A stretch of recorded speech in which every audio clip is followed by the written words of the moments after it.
Hi guys, welcome to my February favourites. This is just the plants that I've liked this month or that have done really well. I'm going to start with this one. This is a what is this? This is a purple shamrock. Is that what they're called? Oxalis Triangularis. They're really common and pretty cheap. They're actually quite invasive if you put them in the garden. But it's bloomed this month and the blooms are so pretty. The only problem is that they do like zap the energy away from the plant, so a lot of people chop them off.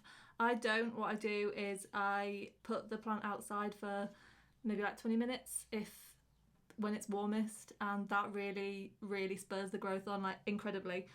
You'll probably notice the difference after one day. And normally this time of year we're down to like 2 of the little flowers, just because these do go dormant if you leave them outside all year. Obviously I keep it as a houseplant. Yeah, just that little bit of time outside has really helped it, and I just think it's really pretty. And you probably know this, but at night they close down. They sort of do that. You probably don't like me doing that, but you don't do it on command, so there we go. My next favourite is a Monstera deliciosa, just a really bog standard normal one, except this one is tiny. So when I got it, I think it had 4 leaves, 2 of which died, and it's grown 2 more. But these 2 new ones that it's grown, so there's this one here, and then it's just got one to unfurl here. It's actually produced these in the last week, which is very impressive. As you can see, it's actually not in Leca. I keep it in my aquarium, and I moved it there like a week ago, and it is doing really well. The reason I kept it like this isn't for anything other than I was writing an article on it, so I thought I would keep Monstera in water and see how it did. And I must say, keeping it in water, people say they don't grow as quickly, and they really well, in my experience, they don't if you just keep them in bog standard water, because the oxygen gets depleted really quickly.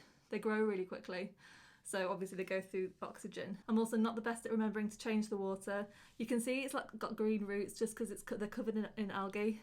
But since it's in the aquarium, the fish will clean that off. Hopefully. They might not, but it doesn't really bother me, and I don't think it affects the plant. Oh, these roots are incredible. It won't be able to live in there long term. I mean, its roots will just get far too big. It has got a few thrips on it as well, but that, in my experience, is just like massively standard for Monstera. And I'm not really that bothered. I just kind of take them off whenever I can. Thrips aren't killers, they just make your plant look horrible and make it unhealthy, but it would take a lot of them to actually kill it, so I just pick them off when I can. So yeah, I'm just really impressed at how quickly he's grown. He is obviously like really young. He's the youngest one I've ever seen. He was about $4.99, so I'm interested to see when he'll get his fenestrations. So I'll keep you updated on that. I just want to know if I can significantly speed that process up by giving him a load of light. He's under the aquarium lights at the moment, which are really strong. So the aquarium lights are strong, but they're not a substitute for actual sunlight, so I'm going to put him outside for a few hours in the summer and we'll just see how quickly we can grow him. But as I said, this growth in a week is incredibly impressive, so we hope he continues. If you follow me on Instagram, you will know the stress I've had with propagating this. It is a Syngonian tri-leaf wonder. Is that what it's called? Yeah. So the big ones, see if I can find my big one.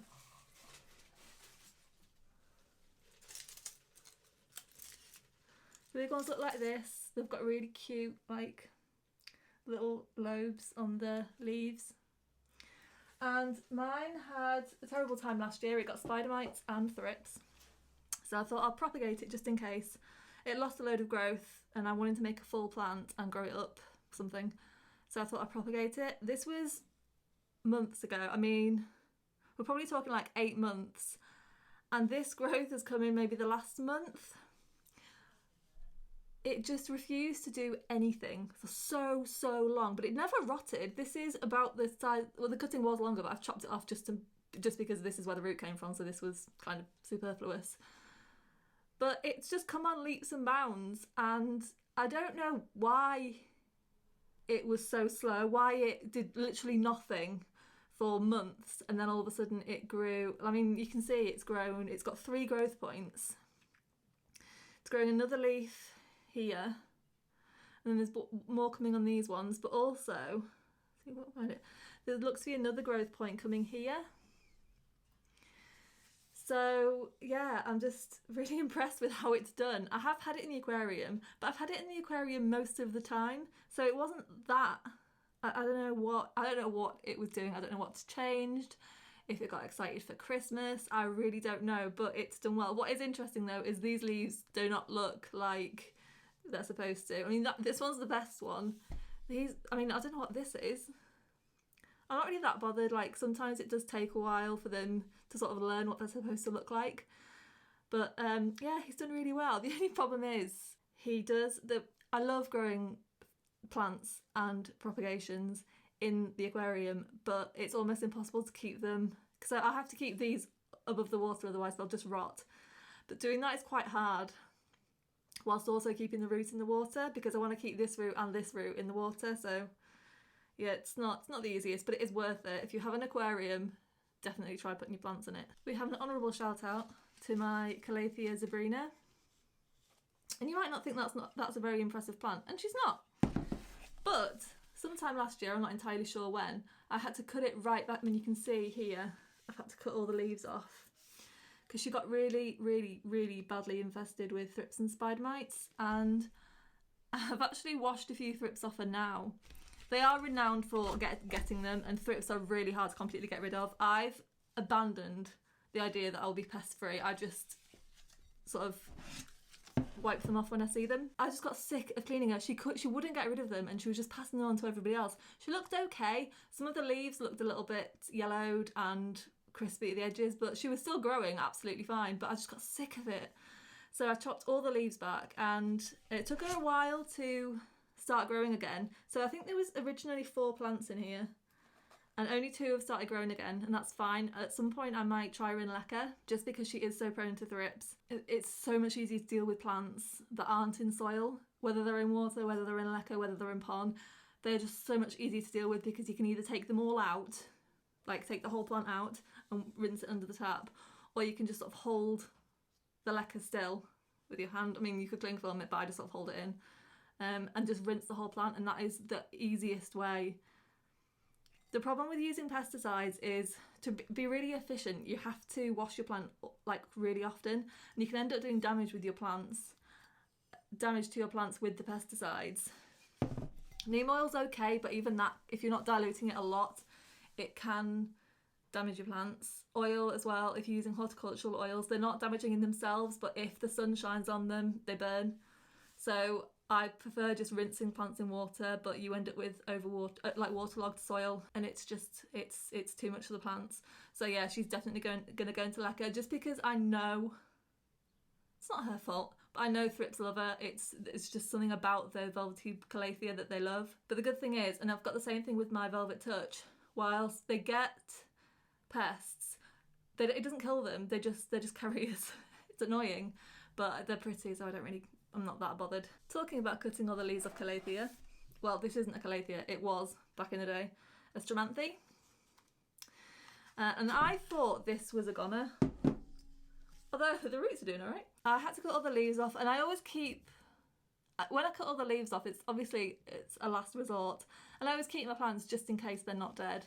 And we've now got, can you see? Yeah. A little green leaf coming. There's actually 2. I don't think you can see that.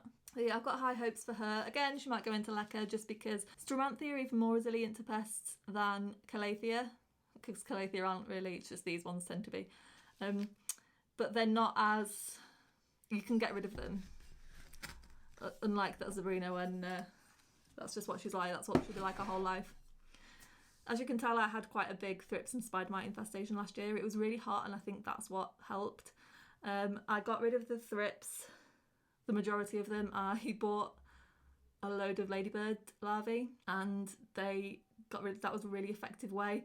It was effective, but it wasn't cost effective. I don't know whether I would do it again. I would consider like doing it in a greenhouse. I don't mind having bugs in my house at all, especially if they're gonna eat plant pests.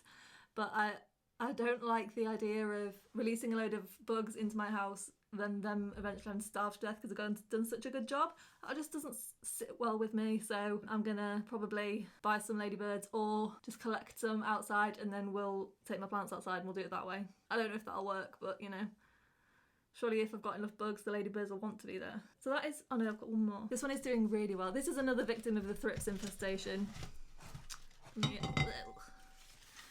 So this is one of my, oh my god, I've just dripped on my leg. This is one of my Maranta. I've got one of the, this is the standard green one. I've got one of the red ones as well. That one, if you've seen my houseplant tour, that one looks like hell. It's got tiny little leaves. I mean, like probably half the size of this little one here. And it's just looking awful, whereas this one is starting to look really good. There is a little bit of crispiness in the leaves, but I think that'll be a combination of lack of humidity, cold because it's by the window, and the fact that I water with tap water because of where this is on the windowsill, and my rabbit's pen is in front of it, and my rabbit hates me invading her personal space. We adopted her a year ago, her and her daughter, and she hates anybody in there with her.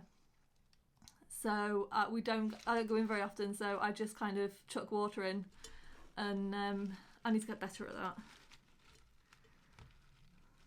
I'm the boss of the rabbit. That's not true, she's 100% the boss. But yeah, I love the way they grow. They grow these little like rolls. And these two are looking really good. I'm not quite sure what's happening here. I'm hoping it's just because it's young, but it's looking a little bit wonky. But yeah, there looks to be more growth coming down the sides because, again, obviously this was one that all the leaves got chopped off. But I'm not seeing any more thrips. So I'm keeping it away from the Zabrina because we don't want any more. Oh, there's one more. This is really exciting. What's not that exciting? So I got this plant. It's a Hoya crincolate, and I bought this. It was one of the first, I think it was maybe the first Hoya I got. And I don't particularly, if it died I could never find another one. I wouldn't be that bothered. God, it's so dusty. But this is a cutting, obviously. And I've still got the mother plant, but when it's actually looking worse than this one. Hoya come in this like weird coir little plug thing. Hoya? Did I say the right thing? Hoya come with a little coir plug, and it restricts the roots. It's just, I don't know why they do it. It's just the way that they grow them. And I noticed that I couldn't seem to get my Hoya to absorb any water. And there was a combination sort of, I didn't want to overwater it because Hoya hate being overwatered, but also it didn't seem to be absorbing any. So I just wasn't sure, and it didn't look healthy. It didn't look healthy and it wasn't growing, so I didn't know if maybe it was too far gone or what. So in the end I was like, you know what, just get it out of the coir plug. It had no roots. And so I took a cutting and put it in water just in case the other one died. The other one hasn't died, but it's not doing brilliantly. And it was in water, again like the Syngonian, for months. And then all of a sudden it started growing, because it did have some roots. It had these little wispy ones. It started growing like decent, big chunky water roots. And you can see all the water catches in these little hairs and it looks like jelly, but it's not. You can sort of see little white lumps on it where it's starting to grow more roots. Then it's also produced, so the mother plant has produced a decent sized leaf, but just the one, and she doesn't look like she's going to do anything else. But this one's produced two tiny ones at once. And sort of really quickly, so I'm hoping that this is going to be the start of a decent sized big crincolate. At some point I will probably take the mother out and put her in leca. A lot of people struggle putting Hoya in leca. I haven't, but I do put them in water first and get the water roots. But that's easy for me to say because that cost me like $3.99. I know a lot of people spend a lot of money on Hoya and it's harder to do when you're spending more money. I prefer cheap plants that might die to having a lot of expensive plants that I really have to struggle to keep alive. The most expensive plant I have is my Thai Constellation, and it's fine. I've put it in the aquarium, and it's got really thick roots. I so thought it had root rot for some reason, and it doesn't. It's fine. It's doing really well. but it just stresses me out so much. It's so pretty and I love it and I want it to grow big, but it's so stressful. Every time I see like a bug on it or something, I'm like, oh God, please don't die. And that was, I say it's only like £90. If you follow a lot of plant influencers, you'll know that £89.99 is not a lot to spend on a plant compared to what you can spend. But that's approximately twice as much as my next most expensive plant. And as I'm not the most diligent plant parent, I just could never fathom spending more than £100 on a plant. I probably won't again, unless when I'm rich, when I can like work expensive plants into my budget. No, I don't think I would. I prefer quantity over quality when it comes to plants.